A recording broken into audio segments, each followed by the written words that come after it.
your judge, first judge round. This is the final round of the preliminaries in the BP track. It is open, so afterwards you will get feedback on the results as before. Very best of luck to everyone. And on the motion that this house would sell citizenship on eBay, I'd like to call on the Prime Minister, and I think that's just a mess. Thanks.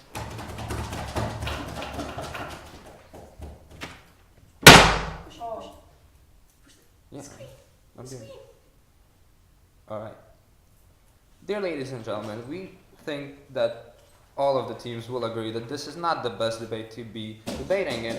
However, we still have to do it, that's part of our lives. But we want to say why it is bad. Because the policy we are arguing for, we're forced to argue for, will affect the very few of the society. However, we still, as side opening government, think that those very few that will be affected matter, and that in principle this policy is very beneficial, that in principle there's nothing wrong with this policy, and actually it is more in line with the current status of what citizenship is, and it actually can bring about tangible external benefits, and this will be our case.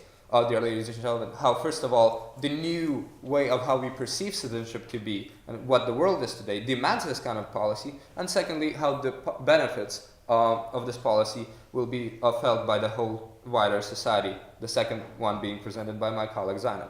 But first of all, dear ladies and gentlemen, to avoid the terrible messiness that this debate almost guarantees, let's talk about the model and how we'll operate with our policy. Dear ladies and gentlemen, we think that citizenship, in this case, is perceived as a luxury good to be bought. It's a privilege for some people to get, and we think that as a privilege, it has to come with some certain requirements, some certain restrictions, some certain criteria the purchaser must fulfill. So first of all, dear ladies and gentlemen, we demand that the purchaser, after purchasing, should show, or after in the process of purchasing, should show language proficiency, so to be able to show that he would be able to function properly within the society, within the country he's applying for citizenship to.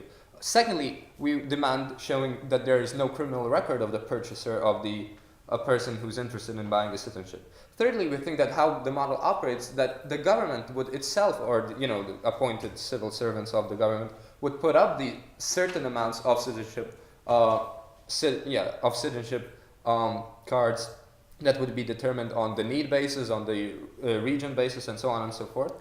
They would themselves put them up on eBay, and would limit them in accordance to how the country, what the situation in the country is, and how much there's a need for this policy and for new influx of new citizenships. And yes, we're not talking of citizens, and we're not talking about people living inside the country only, immigrants. We're talking about the global world, but we think that there would still be some certain, limits to how many people, say, from Asia can come to a country, say, UK or whatever. So, but we leave that up to the government. What is definite in any circumstance that the eBay would be used as a tool, and we'll describe how, and that there would only be room for one citizenship to be purchased, so that we won't have collectors, mega rich collectors of citizenships happening. Dear ladies and gentlemen, I encourage you to think of this model as something like when you sell guns to a person, something that is maybe crucial to their survival and self-defense, but still requires some criteria to be fulfilled before purchasing that.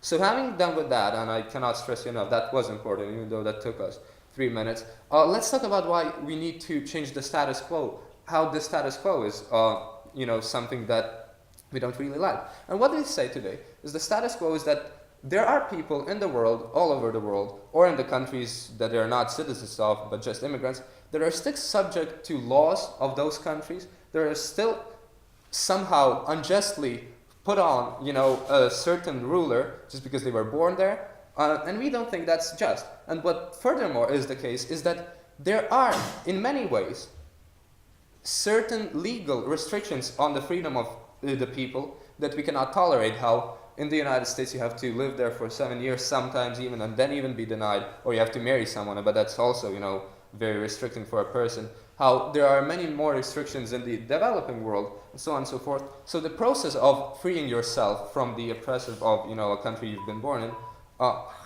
is unjust, and it takes too long to change it in any other way. So we want to simplify it, and simplify it for a certain amount of people who are willing enough. And that's where I move to my argument that the citizenship, as we know it, has changed, and this policy would go in line with it. And what I think of it and how I'll present it is that, first of all, dear ladies and gentlemen, I'll analyze several cases of real countries and real cities and how we perceive people living there to be. So going on with that. Dear ladies and gentlemen, there are cities in the world right now, like London, like Berlin, like New York City, in multicultural cities and multicultural countries, full of people of all over the world, of all walks of life, of all countries, that are still merging into the society, that are performing well as citizens, and that are doing their part to contribute before that. They all have citizenships in London. Regardless, yes, there are immigrants in there. There are even illegal immigrants. We're not talking about that. And there are citizens in London. What we're saying is that it is not in our societal mind that whether one is a citizen or not is defined only by the origin country. It's not so anymore, dear ladies and gentlemen. A British person can perfectly be a Russian person by his passport, by the information in his passport. But if he's contributing to the society, if he's fitting in, he is perceived as such. That has changed a long time ago with the melting pot of the United States and the United Kingdom have become. And what do we think how the eBay problem, eBay solution actually solves this problem, how it is in line with the current status quo of the world, of the global conscious of the world on the issue of citizenship, is that we see people that are most desiring to become citizens of a particular country, that want to contribute to the country the most, that willing to spend even money and their fruits of labor only to become citizens of a country, and we think that's appropriate. We think that if a person who is not satisfied with either the laws or the culture or anything really in his home country, and is willing to contribute, and has contributed by a monetary fund at first, and by showing an intent and showing how he's well prepared to live in another country, he's perfectly fine to do so. We think that there is no restriction anymore. We remove the legal restriction, and we remove the traditional restriction of defining a person where he was born. No, you're not allowed, sir. By judging if one's applicable for citizenship by his contribution to the society, and eBay solves that immediately because there is already a tangible contribution to the society by transferring certain amount of money to the government in which the person will supposedly live then after becoming a citizen. And dear ladies and gentlemen, that's all that really matters. And as we have proven that in the real world, citizenship is already defined by the contribution to the society, we think that we should expand it further on, and we should grant more rights to people all over the world to contribute to whatever country they want to, and to live their happy lives happily. For those reasons, please propose.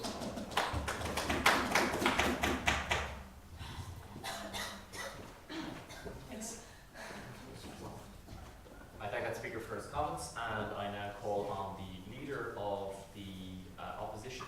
Is it Dren or is it Ahmed? Yeah, Dren. okay. Greetings, everybody. So, firstly, we give this privilege that the government says to people who really deserve it. But by selling it, it means that we are unvaluable this thing and consider it as a thing that doesn't have any value, and we want to make money by selling it. So they said that we will have some restrictions that no criminal people will get it, but it's really tough to control through eBay. So by the eBay, there is no a thing that ensures us that this criminal people will not have the right to get the citizenship.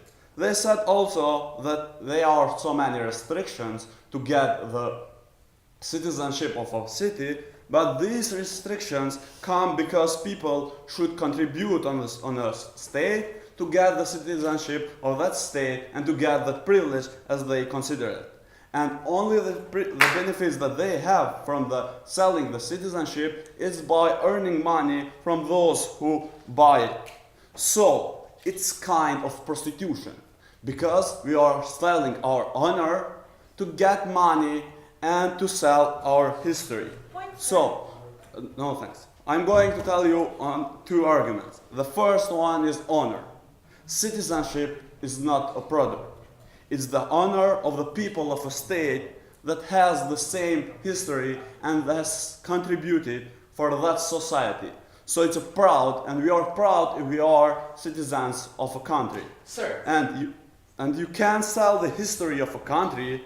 You should deserve to be part of this history. Point, So sir. it's kind of prostitution that only the rich people will have the right to get that privilege. So I know that on states that doesn't have so many visa liberalization, for example, has really good people that deserve it, but they are not going to take this citizenship.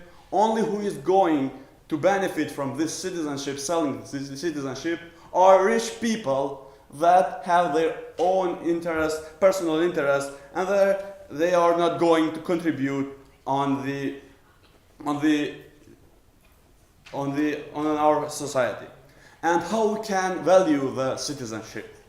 We are getting people that can contribute, and we are getting people, only rich people, and not people that really deserves maybe to be part of Sir. our society. Yes. okay, there's a precedent already. If you marry an American, you become an American. So how does this prove Because deserving? it contribute to have more Americans by reproduction, and this is a great point of our society to have more people and to have more responsible people. The second argument is decreasing the safety of our society. The people that lives on that state that is selling the citizenship will be afraid, because these rich people maybe are coming to extend their businesses by violating their environment. And everyone will have the chance through eBay, because we can't control it, to buy citizenship. Everybody that has good proposals to contribute on our society, we give him the chance to be part of us free. And only those who have negative proposals will try to find a way, for example, to buy it and to implement their negative proposals. Point, sir. Yes. But if someone was so willing to go to Mexico or USA and actually bought a citizenship of eBay, doesn't that prove that he will be productive and that he will actually try to earn the citizenship? We don't know what he wants to do there. So if he has negative proposals on Mexico, he can maybe lie on eBay, on internet, that he's going to visit it or for any good proposals, but in fact he is going to achieve his negative proposals, and these things is a possibility dangerous for our society and for the people whose government has the duty to give them the security. Yes. Accepting government's model that we will be placing checks, isn't that fraud and illegal? It's illegal, and now times everyone can have a visa to go or to visit Mexico, as you mentioned before, and everyone who has good proposals has to go on those on some filters to see if he deserves really that chance to visit, only to visit that state. And what you are going to do is to give him the chance to live on the state and to be a possibility dangerous for that society and for those people that had a unique history and are proud for what they have been on their past. So what we want to do is to keep this honor of these people and to not let others that have negative proposals to come to these societies and to destroy those societies. We have so many people that have negative proposals and that have maybe terrorist attacks that till now doesn't have any violated or any bad CV, but when they come to us and be part of our society, it's really hard for us to mark them and to know who are them and what are their proposals. So by selling the citizenship, we just not that are going to be a kind of prostitution and selling our honor and our past and our history, but we are going to make our society danger and to have to give a chance, ability to those people who have negative purposes to realize them and to achieve their purposes. Thank you.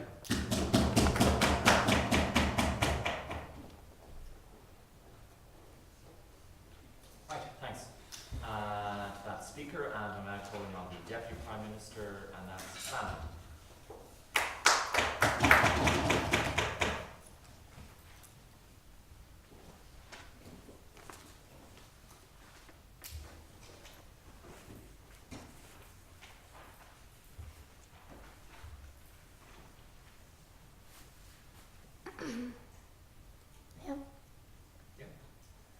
So team opposition to our model was that you can't control it. Why, ladies and gentlemen?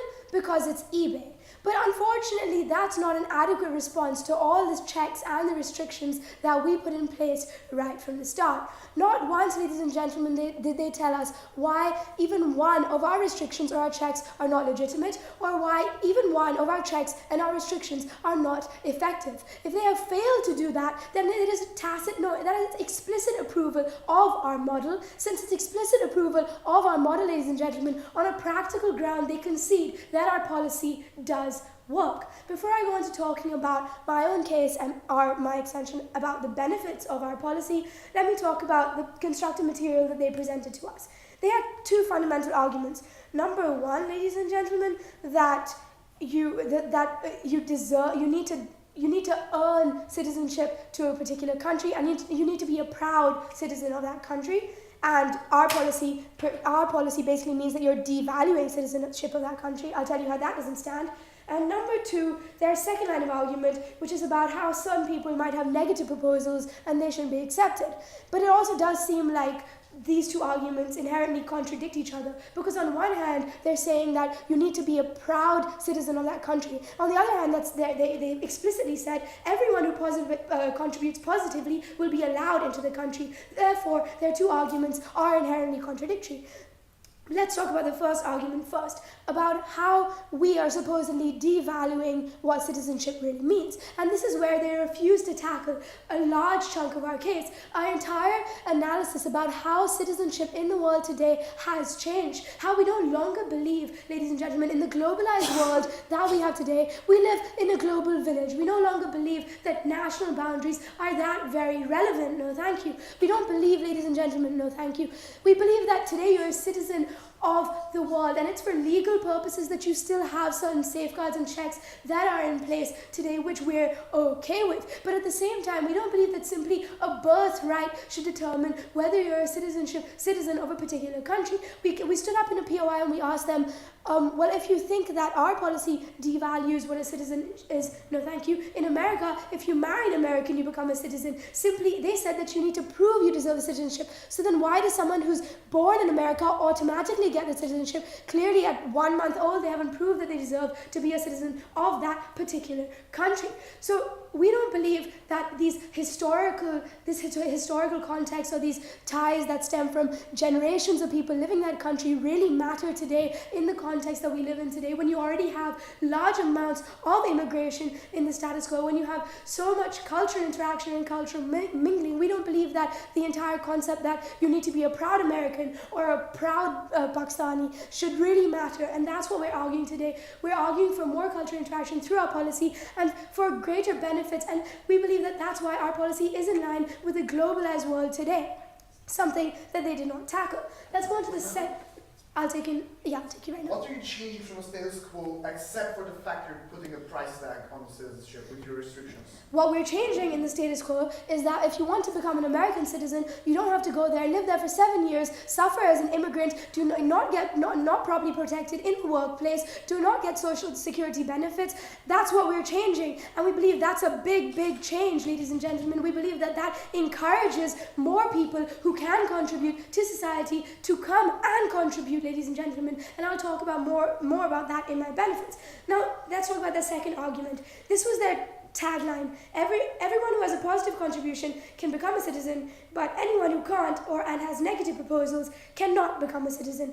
But we already have, number one, as I said, certain checks and balances in place. If you're a terrorist, ladies and gentlemen, you're not going to get citizenship to a particular country. Number two, ladies and gentlemen, that's not really how citizenship even works in the real world. Certain people can't even immigrate from one country to another, and even if they do immigrate, they have to suffer under immigration laws for a very, very long time. And they have to suffer under these immigration laws for a very long time before they may get citizenship. They may even be denied citizenship after that time.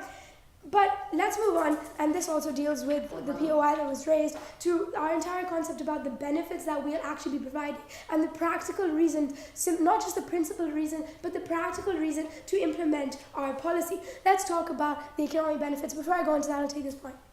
So for you, the contribute of a person is by giving money to the government. That's the contribute that the person should do to get the citizenship. We don't think that somebody who can marry another person is contributing, one. We don't think someone who's just born in the country is contributing, number two. Thirdly, yes, somebody who can pay and has showed that they have intentions to work in that country, to pay taxes, who has shown that they have a career, ladies and gentlemen, we believe that yes, they can contribute, and why not accept them to a particular nation if they can contribute to your country and to your society. Now let's talk about the economic benefits. Now what you're going to have in our world is you're going to have an inflow of determined immigrants. They're going to work, they're going to pay taxes, and they're going to thus contribute to society. Why is that different from the system that we have in place today? Today, people are actually deterred from immigrating to a particular country because of such stringent laws that are in place, because of the reason that the process is so long and may not even be fruitful at the end of the suffering that they've had to occur because of the legality and the legal problems. We believe that what happens in our world is when you have these determined immigrants, these determined citizens come into place, they can actually contribute to your society. Secondly, since they're citizens of that country, they can also have access to more jobs, especially in the civil service. And immigrants today do not have access to those jobs. And we believe that if you've shown you can contribute, then you should be able to have access to those jobs, not after, ladies and gentlemen, 5 to 7 years of simply being an immigrant, which we don't believe has really any benefits. Show us why it's beneficent for a person to be an immigrant for 5 years, ladies and gentlemen. Next, let's talk about the social benefits. We believe that in our world there's going to be greater diversity when people are not marginalized as immigrants, but they're accepted as citizens. They're accepted as one of you, ladies and gentlemen. We see in the status quo, you have a lot of hate spread against immigrants of your society, despite the fact that they're actually social actors and contributing. And because of that, they're unable to contribute in an efficient way. We're not changing the fact that they can contribute. We're just saying that they'll be able to contribute in an environment that's more conducive to the protection of their rights. And that is what we're supporting, ladies and gentlemen, and thus there's going to be greater to diversity as well. So because of all those reasons, because they haven't given you a principal reason to oppose our policy, they haven't really told you any harms of implementing our policy, and we've told you why it's practically feasible and effective, vote proposition. Thank you to that speaker. And now from the first opposition team, we have the deputy leader of the opposition, Kamel.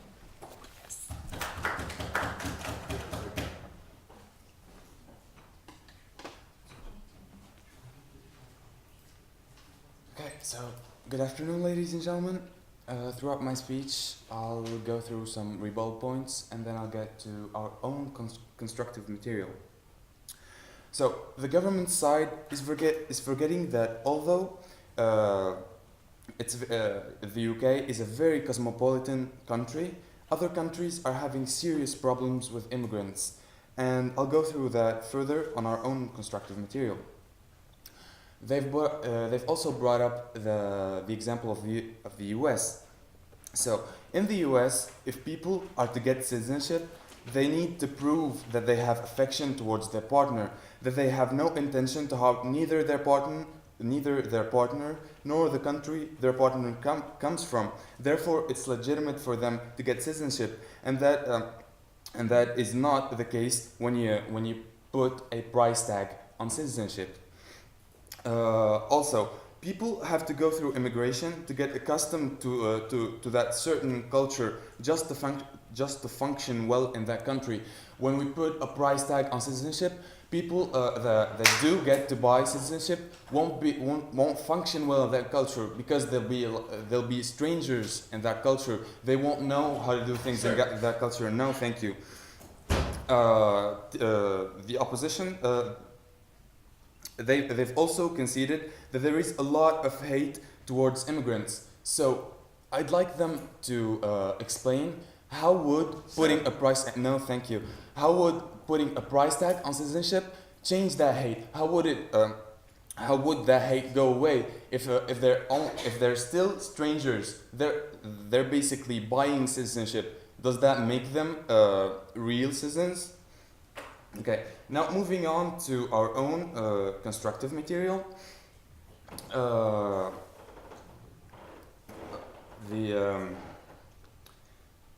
The government side brought up the whole globalization issue, and we say that we are very far from living in a fully globalized world. People are different, and it's that diversity that makes us humans.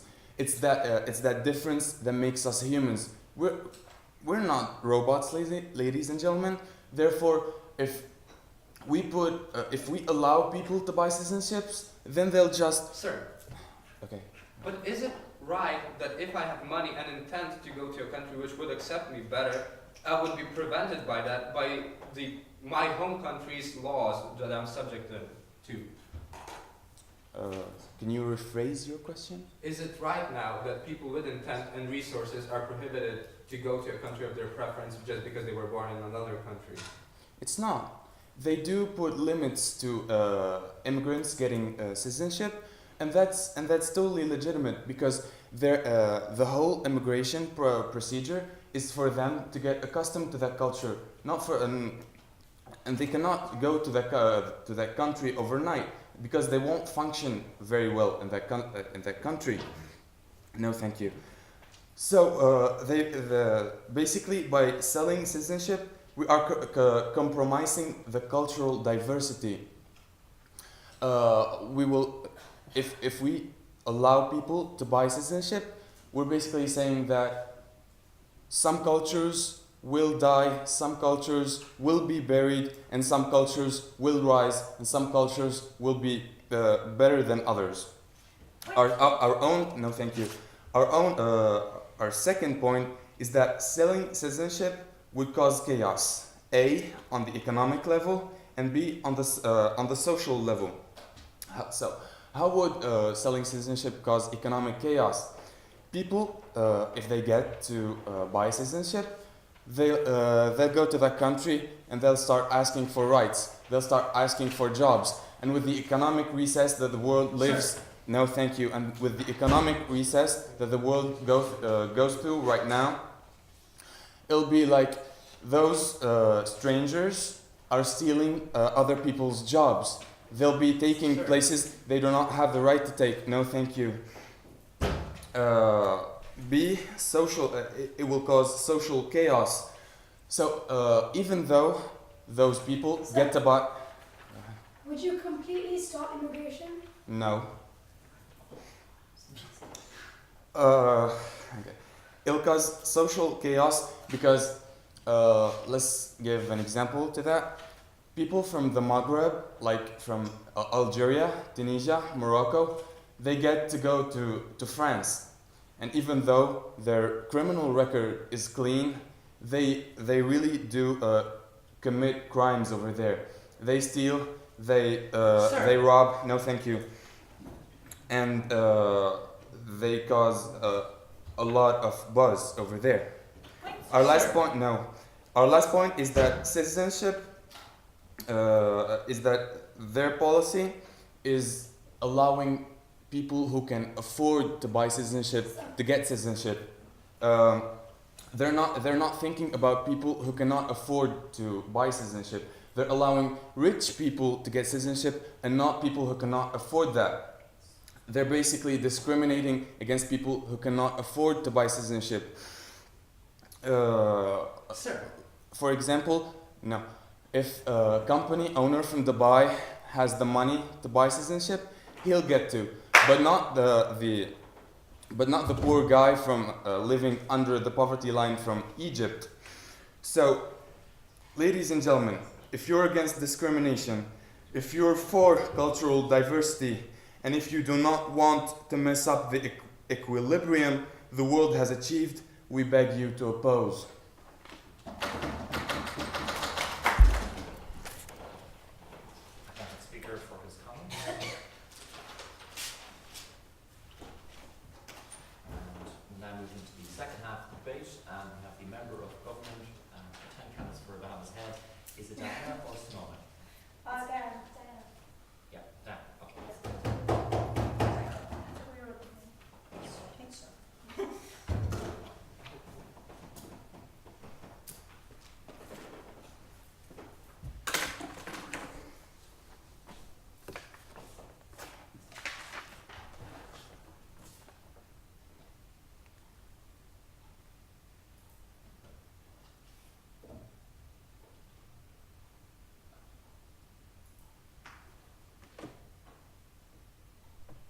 Ladies and gentlemen, the opposition told us that they have a problem with the fact that we are putting a price tag on a citizenship.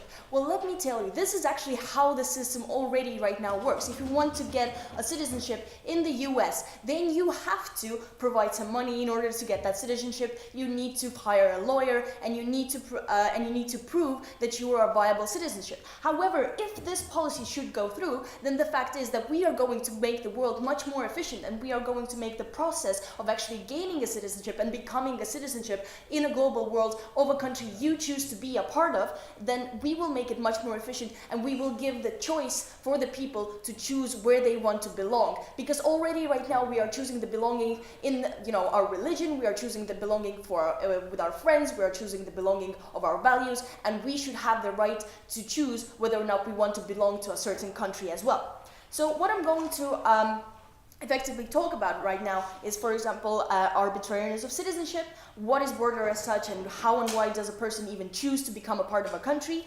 and how it is important in a globalized world, and how we should have the choice. Then, and the second point is once again going to be about the practicalities of such a policy, right? Okay, so arbitrariness of a citizenship. Right now we have a world where it is all very arbitrary. We have a world that if I am a Macedonian and I am born in Albania, just because my mother decided to go to Albania for a day, then I gain Albanian citizenship. However, that does not make me Albanian, and that does not make me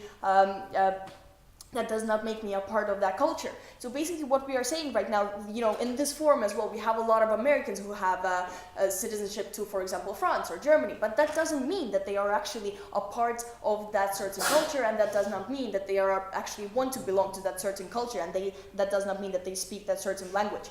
Now, another example would be, for example, Israel right now, thank you. They give up citizenships just by the fact that you are Jewish, and this is already like a precedent there, right? If you are a Jewish person and if you share their cultural values, then they will readily give you a citizenship just because they believe that you could be a viable contribution into their community, because it is a community who actually likes to accept new people. And this is especially important, and helpful in a globalized world, as the opening government already told us. Right now we are mingling with certain cultures, and we actually should have the right, which is our extension, right? We should have the right to choose our belonging, because in a globalized world, we are already choosing whether or not we want to stay in our own country, or whether or not we want to actually choose to speak a new language and choose to immigrate to another country in order to be more effective there, just because in your own country you do not have a certain place for a job, and because yes. Based on what you're saying, isn't like saying to buy new parents?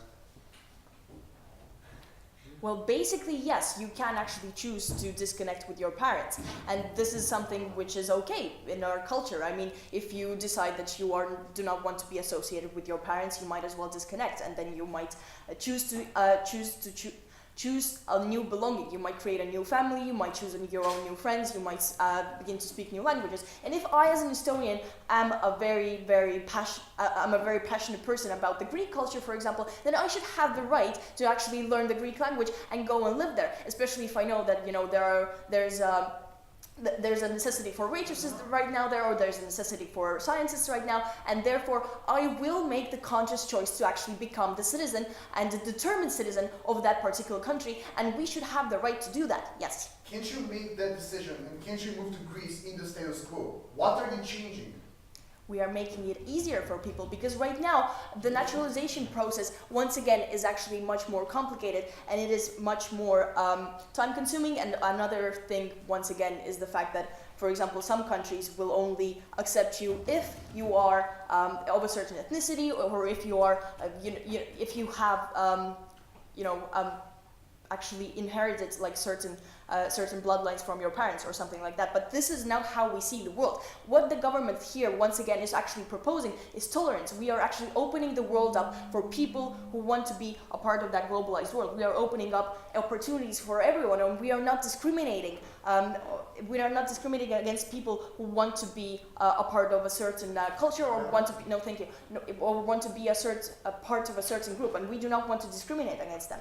And now a brief point of rebuttal. When they told us that discrimination against people who are below the poverty line, or who are not able to buy the citizenship, well, right now once again this is something that is completely okay, because these are the people who probably cannot really contribute that well to that country anyway, and right now under the status quo they would not be able to gain that citizenship anyway either. So basically we do not see that as a problem, because we still need to have those checks and balances in place in order to make sure that that person will be able to actually contribute to the society in a meaningful way, and that they are not just trying to escape the poverty in their own country, which is a noble cause, and we still accept asylum for those people as well. However, what we are here proposing is making it more efficient for people to move across countries, to get new jobs, and to actually be a citizen of the global world. So by that we are promoting tolerance. Now, when talking about the benefits, right, then we have already talked about the fact that the practicalities of it is that if we are going to open up the world for determined immigrants, then we are inherently going to have much more economic benefits, because we are going to have people who are going to countries just because they know that there is a demand for their profession there, and that they want to belong to that certain culture, and that they are ready to belong to that certain culture.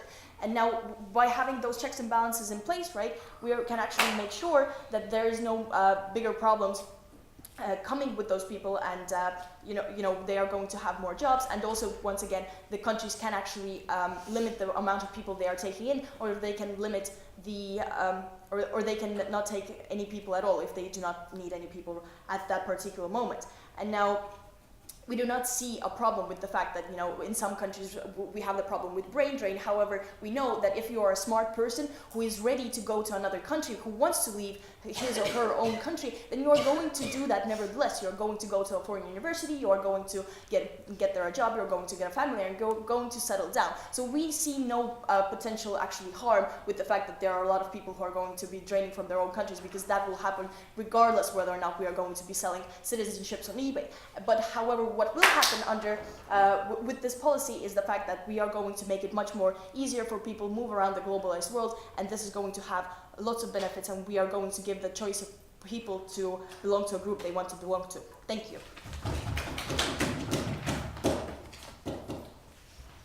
Thank you. Next up, we have the member of opposition, and that is Nicola. Did I get that right? Vicky. Oh, Vicky. Oh, sorry, I read your view all wrong. Vicky, sorry.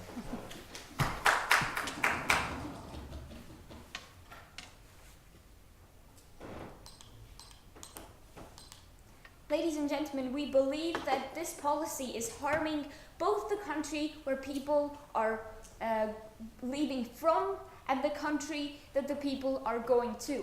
And in order to prove that, I will first of all bring you 3 points of rebuttal, and then I'm going to talk about our own 2 arguments. First of all, I'm going to talk about assimilation, and secondly, I'm going to talk to you about brain drain. But before that, some rebuttal. So what was first said on the side of the proposition, that citizenship is something arbitrary, and you don't need to belong to that country. They brought an example from from somewhere in the Balkans, I don't remember. Yes, it is arbitrary, but upon accepting or giving away citizenship, we still need to consider how that citizenship is actually going to be beneficial to the country who is accepting that person, right? So therefore, like, even if it is arbitrary, in order to implement this sort of a system, we still need to consider the harms and the benefits. And we think that in this case, the harms outweigh the benefits, but I will talk about that later. Now, secondly, what they said is that everybody should have the right to choose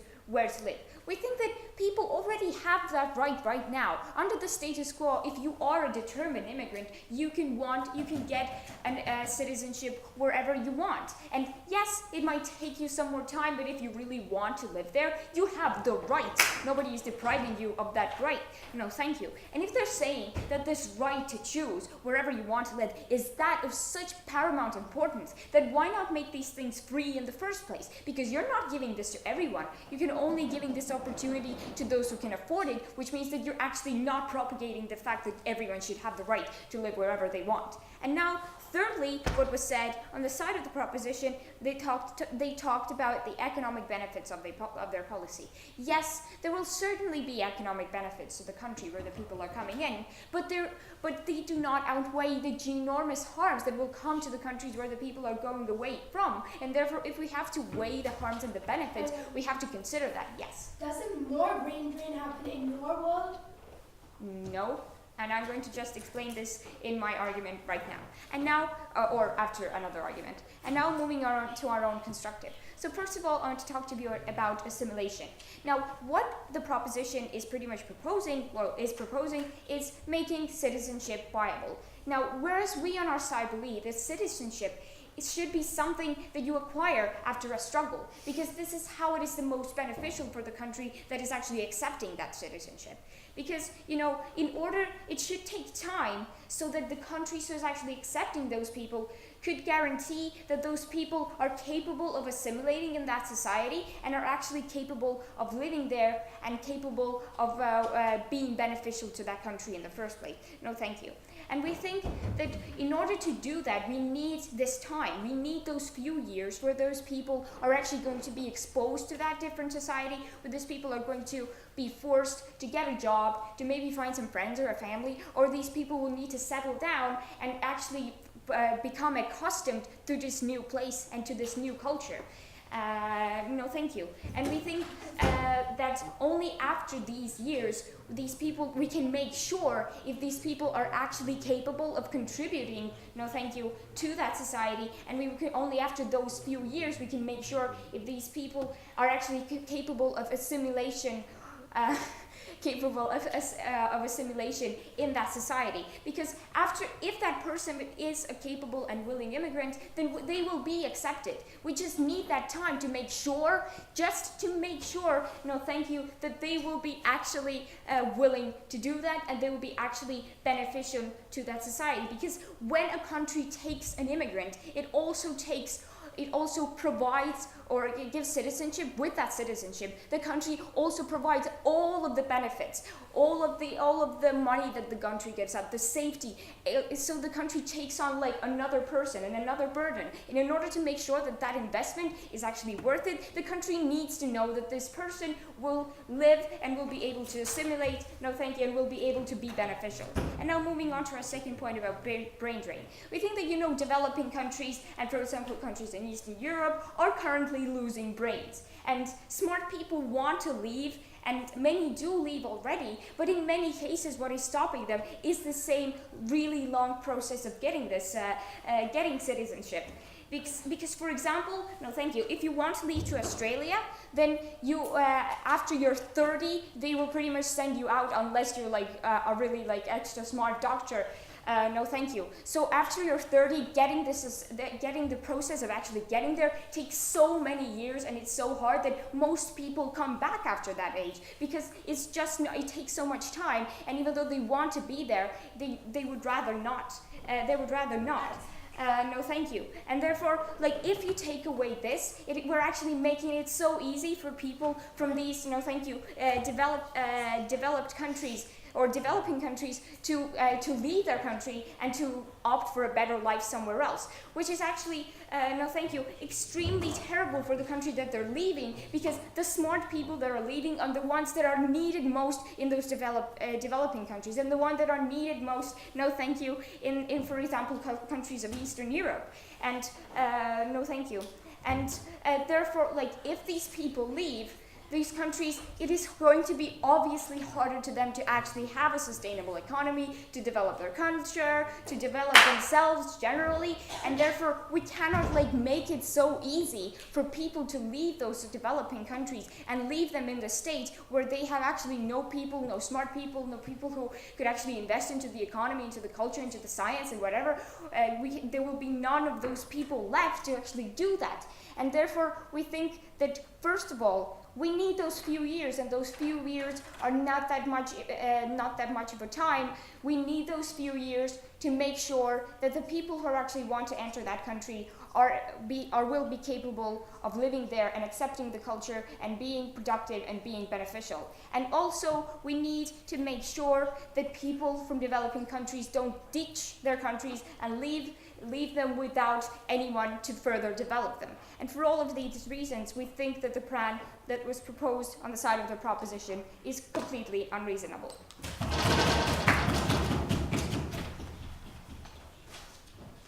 right, thank you, Speaker, for a comments. To conclude the proposition, we will now have Simona.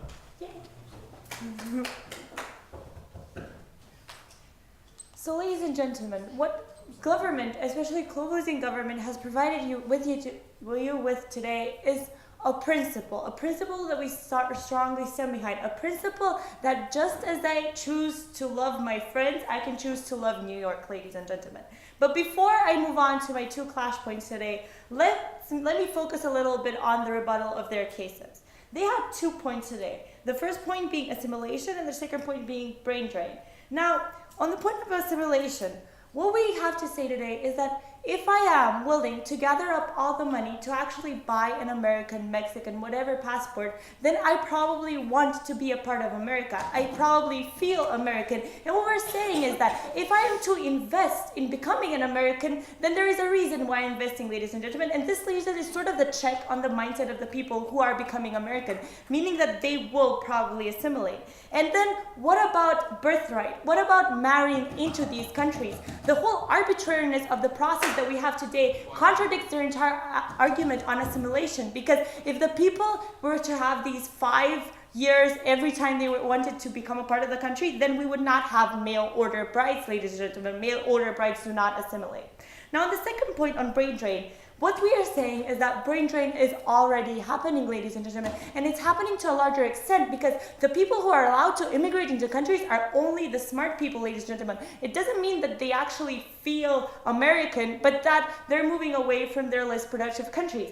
And the opposition themselves said that if these people don't feel assimilated, that they would go back, and we support this. We support that if these people don't feel like they're culturally American, they would not be getting brain drained under our model, because these people would have to pay for the brain drain. At the end of the day, even if the brain drain is not already happening in their model, and even if these people from the brain drain were not to go to the brain drain if they were not feeling American in our model, what is so bad about brain drain? It's actually productive people moving to areas of productivity and getting jobs for themselves. So on the individual and on the global level for economic, it's beneficial.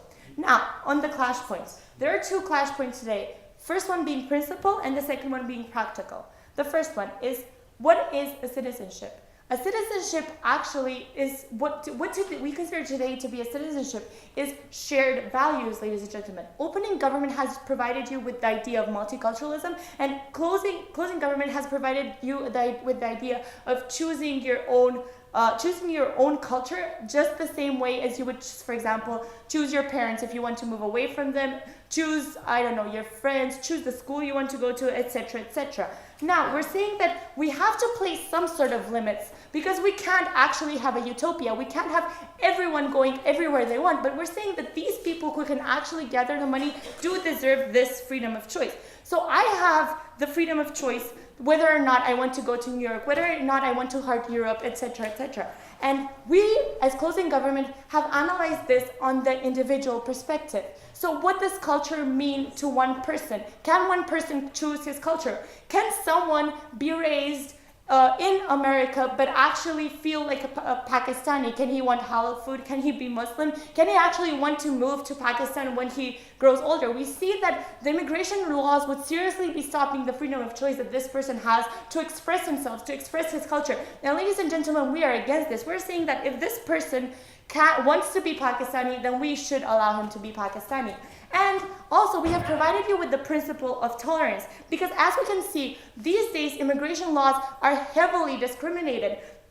There's discrimination on ethnicity, there's discrimination on bloodlines, there's discrimination on almost everything, ladies and gentlemen. And we're saying that this is not okay, because if we have people who want to become a part of some other culture, then they deserve the right to become part of some other culture, because this is essentially their own personal expression. And if this culture has enough funds and resources to accept these people, then this culture should be able to accept these people, even if they're, for example, Muslim and want to become American, or even if they're Albanian and want to be Macedonian, ladies and gentlemen. And what we're saying, I'll take you in a moment. What we're saying is that we want to abolish arbitrariness, ladies and gentlemen. We want only the people who feel as a cultural part of society to be a cultural part of the society. We don't want people to have the whole birthright. Just because I was born 1 meter away from the Macedonian border doesn't mean I'm not Macedonian. Just because my mom flew over America when I was born doesn't make me American. Just because I will marry an American doesn't make me an American, ladies and gentlemen. Thank you. You said that you're for letting Muslim people from all ethnic. Yes, I am. What about poor people? We are saying that there are limits to every policy, ladies and gentlemen, and that yes, we would want to let these poor people, and poor people can try and collect the funds, but if not, we are very sorry, because nothing is perfect in this world. And on the, we have already stated that there will be checks on criminals, etc., so you can't imply that all Muslim are terrorists. And if a Muslim person feels like an American, then he can't go to America. And then on the second point of the practical debate, no thank you. What we're saying is that what we're providing is a faster and simpler method for these people. What we're providing is something that can be done online. As we know today, online is much more efficient. It's at the reach of almost everyone in the world, and it's much more simple. You're basically logging on and checking out whatever you want. And we have provided you, both opening and closing government, have provided you with several reasons why this policy would be beneficial in a practical sense, in the economical sense. First of all, we're helping the economy by bringing in productive people, bringing in people who are actually determined to be a part of the society, and hence determined to be a productive part of the society, because they have already invested into becoming a part of the society. And what we are saying is that these multicultural cities will eventually prosper, because we're abolishing the reins of immigration, ladies and gentlemen, because immigration policies take too long, and these immigrational workers cannot actually be a productive part of society so long as they don't pay the taxes, so long as they don't get the jobs that they deserve, ladies and gentlemen. So at the end of the day, first of all, we win this debate on the principle level, because we have shown you how citizenship is not something arbitrary. It's not about the honor that we're speaking, but it's actually about the values and the culture that you hold personally on an individual level. And secondly, we have shown you that these people, if they're determined to have this faster and simpler way, they will be a productive member of society, and then they deserve it. They deserve to benefit the economy. I beg you to propose this motion.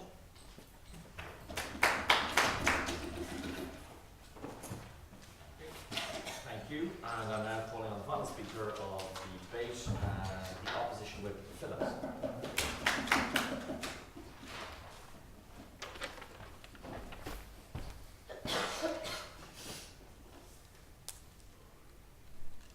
Whenever you're ready. Yeah. So the last sentence of the previous speaker was, citizenship is about how you feel. It is not about where you were born, it was about how you feel. And that's exactly why we're standing for side opposition. So side opposition states that we should have that assimilation period that the government so wants to abolish. So if you have that assimilation period, you actually show that you are a part of that culture. You actually show that the culture there is how you feel. You do not show how much money you have in your pocket, you show how you feel. And that's the assimilation period, ladies and gentlemen. So we have a government here that likes their principles so bad. They say you can go wherever you want to. They say you can live wherever you want to because you feel like it. And yet, if you're kind of poor, you cannot go. There's a whole undermining of the entire principle. And what they will prove to you in my speech and show to you here is that this was one of the smallest debates ever, where the only thing that side government wanted to change is actually change the assimilation period from, I don't know, 7 years to actually a day. And we will I will try to show you how this thing is harmful. Yes? Okay, so can you please explain to us how mail order brides actually have this period of assimilation? Yes, I will. Yes, I was actually going to speak about this too. If you have a bride that you want to marry in the United States, it actually shows, kind of proves that you want to live there. You want a part of that culture to live with you in the same house for the years and years after. And we do not, maybe of the position, we do not even approve of that law. If you ask us, we will change it. It's not the matter of this debate. No, sir. No, thank you. So, let's see what's happened on the first table. We had a two-faced government that actually wanted us to change the status quo for actual people to move from one country to another whenever they want to, and yet they have to fulfill those criteria of having the language barrier or not having the language barrier or anything at all. So let's see. That's exactly the status quo right now. You apply for a citizenship. Or you apply for a visa. Why wasn't visa actually never mentioned by said government in this debate? You can actually get a visa and go work anywhere in the world you know right now. So just because of that little piece of paper you get, that's called a citizenship, that gives you the right to vote in that country or gives you the right to have all the benefits in that country, they want to change the entire assimilation period, the entire policy. So just because of that 7 years or 6 years where you get to prove you're a part of that culture, they want to change this assimilation period. No, thank you. They say London functions right now. Yes, London has about 200 nationalities in it. And it functions under status quo. How? People apply in the regular way. And that's why it functions, because people prove they're a part of that culture. People prove that they want to live there. And even if they don't prove they want to live there, they get a temporary visa of like 5 years or 2 years, it doesn't matter. And then they go back to the country and they contribute to the country with their reform. And brain drain does not happen in this thing. No, thank you. Later on, they say that you might get denied a citizenship after 7 years of working in the country. In their case, you also can be denied a citizenship just because you didn't know the language proficiently. So they're kind of not changing anything. And later on, yes? Isn't 7 years without protection and benefits bad enough? I was going to talk about this too. You're not without protection there.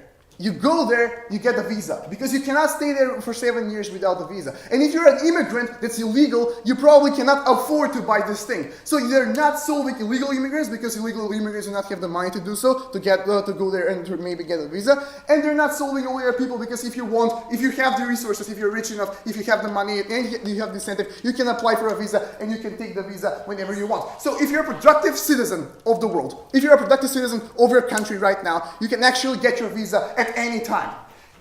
No country in the world would reject you if you're a professional in your field. No country in the world would ever deny you a visa. Yes? So what you're saying is that we're so hypocritical, but then no country in the world would ever deny anything to the people who are actually good at something, and yet would deny that to the immigrants. Yes, we deny it to the immigrants because they do not have they have never proven. They have never proven they are productive to society. And no, thank you. They have never proven they're productive to society, and that's why we have the assimilation period. So, for professionals that are good at IT, for example, I will speak about IT. You have proven that you have worked at certain companies in your country. No, thank you. You have proven that you can program in certain languages, and that's why a certain company in the United States of America or any other country will vouch for you. Will say, I want this person in my company, and that's why I'll give you my recommendation so you can get that visa to come and work here for the next 10 years. And they're trying to cut that. They're trying to leave every single person in the world be able to go to every single country in the world. So now let's speak about something more about the assimilation period. Why do we need an assimilation period? Because we want a proof. That's what the entire thing is about. State government says we will take everyone and anyone that wants to come here that has the money. Side opposition, on the other hand, states that we want people to prove to us that they are productive. We want people to prove to us that they want to live here, that they want to give their money, pay their taxes in our country. And that's the assimilation period. Assimilation period, contrary to what was stated by the government, is not an illegal period, a period when you have no rights whatsoever. It's a period where you prove. It's a period where you do not vote, you get accustomed to what people in your area, in your country think, you get accustomed to everything that is actually a part of the country. And it was the principle mentioned by side government.